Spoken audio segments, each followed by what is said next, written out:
అంతకుముందు ఈ శుద్ధి కూడా ఈ మహానుభావుడికి పరిచయం ఉన్నది. అది ఏమీ చెప్పలేదు. చుట్టే చుట్టే పాలు చుట్టి సొమ్మేరో మదన గోపాల్. ఆ పరమేశ్వరుని యొక్క దివ్యమైనటువంటి రూపంగా దర్శనమేమో అనుకున్నాడు ఆయన.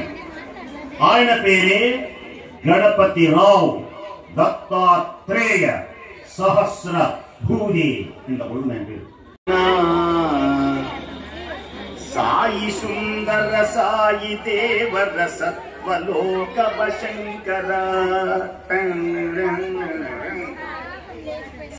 హరికథ చివర భాగవతారంటారు. అంటే భగవంతుని గురించినటువంటి దివ్యమైనటువంటి వర్ణనలు చేసే మహానుభావుడే అలా ఆశీర్వదించాడు, భయాన్ని పోగొట్టాడు.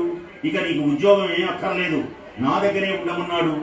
పుష్పమూల గుదిగా గుచ్చి నీ మెడలో వేయుట తప్ప ఏమిత్తురా సాయి రామ.